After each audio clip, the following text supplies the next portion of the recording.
I'm Ellie from the Dark Imp. Today I'm going to show you how to play 2 of the Dark Imp Cracker Games. Games in a giant cracker.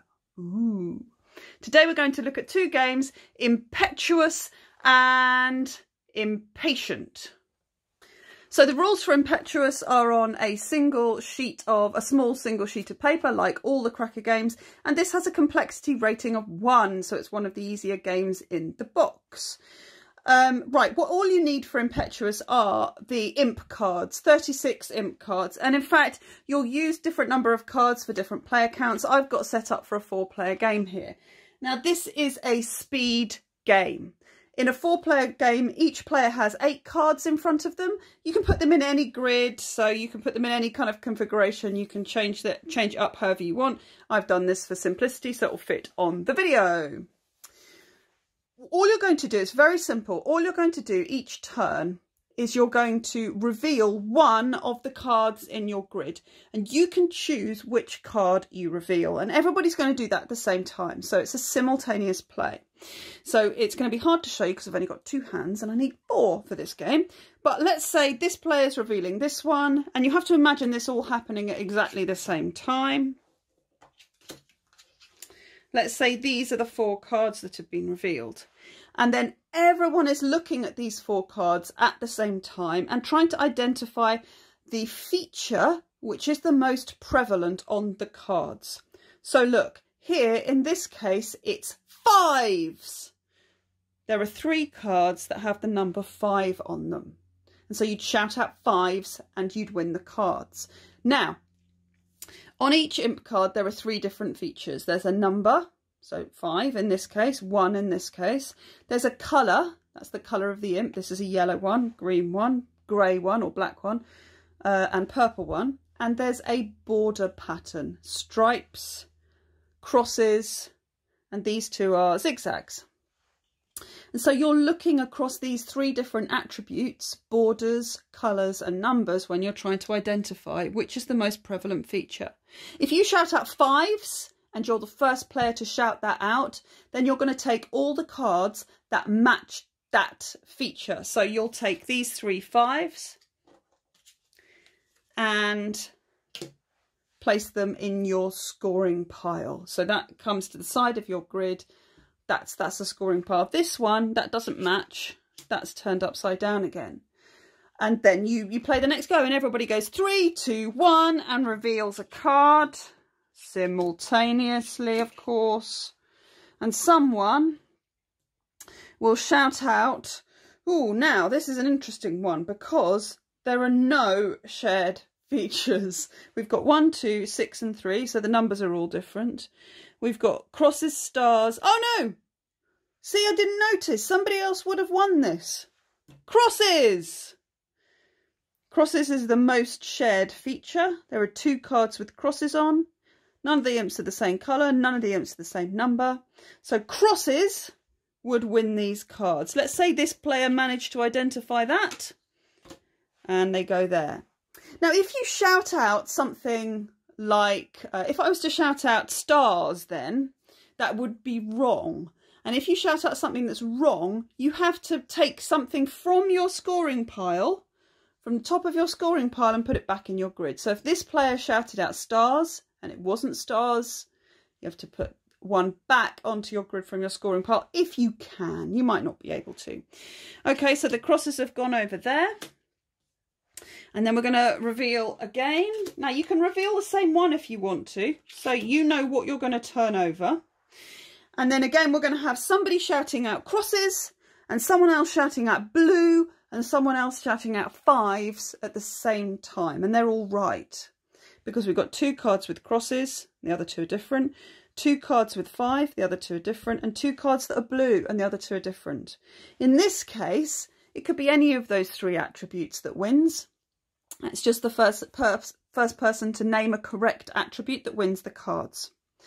If you tie, if 2 people say something, whether it's the same correct answer or different correct answers at the same time, and you say exactly at the same time, and you can't discern who said it first, then the cards stay on the table and you have another round.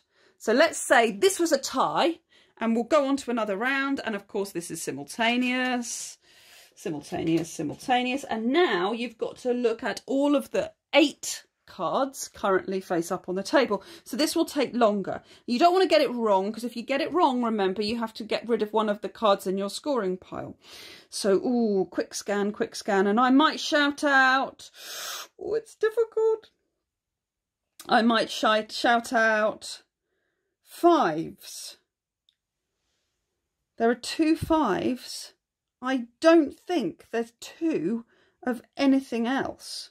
Of more than 2 of anything else. We've got 2 greys, 2 purples, 2 5s, 2 crosses, 2 stars, 2 spots, but no more than 2 of anything. So you could shout out any of those and they would be right. You just have to be the first person. So you're going to keep playing until one player has nothing left in their tableau, and then that's the end of the game. And then you're going to count up the number of cards in the scoring pile for each player, and the person with the most cards in the scoring pile is the winner. Of course, this is a family cracker game, so if 2 people draw, it's a tie. You share the victory because ties are friendly.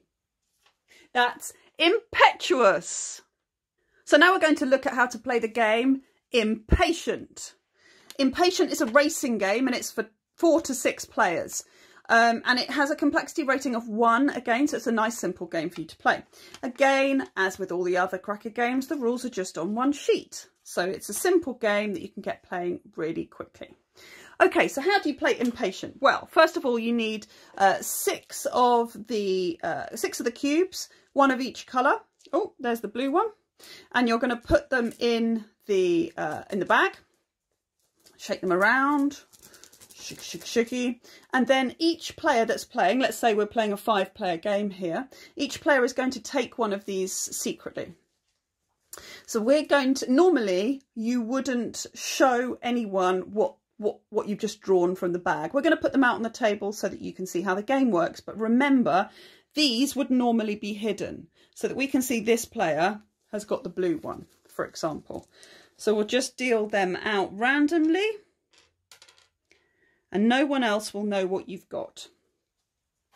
Each player is going to get a set of cards with the same border pattern. It doesn't matter about the numbers in this game, we're just looking at the colours. But if you've got a set with the same border, you're going to get 6 different coloured imps in your set. So that's the same for each of the players. And we're going to lay out a track of 10 cubes. It doesn't matter what colour the cubes are on the track, they can be any colour at all. So here are the imps. They're the 6 imps, 1 of each colour. They're lined up behind at the beginning of the race. These are hurdles they've got to jump over along the race, and we're going to see which imp is going to win the race. Now each player has got an imp they are trying to win the race. For example, this player wants the blue imp to win the race, but they don't want anyone else to know that. And nobody else does know that yet, but they might be able to work it out based on the actions they take. So each turn, each player is going to secretly choose one of the imps in their hand to move forward in the race. So let's say these are the choices that are made. Of course, you don't want everybody to know what imp you have chosen in the race, what imp you're trying to win in the race. So you won't always choose the colour that you're trying to work for, and we'll see why that's the case in a second. Okay, so when everybody's chosen, and these are normally hidden, you will all reveal at the same time, so simultaneously, what imp you've chosen to move forward in the race. And then according to how many players have voted for each thing, the imps will move a certain number of spaces. So if nobody's voted for an imp, it stays where it is. If one player has voted for an imp, it jumps over 2 hurdles, moving forward 2 spaces in the race. So red, grey and purple move forward 2. Grey and purple move forward 2. If 2 players have voted for an imp, it stays where it is. Now, if 3 or more players had voted for an imp, it moves backwards over 3 hurdles. Now, it can't move back past the start of the race anyway. Okay, so let's say these are the choices for round 2. 1 player has voted for blue, red and green. So those both move forward 2 spaces.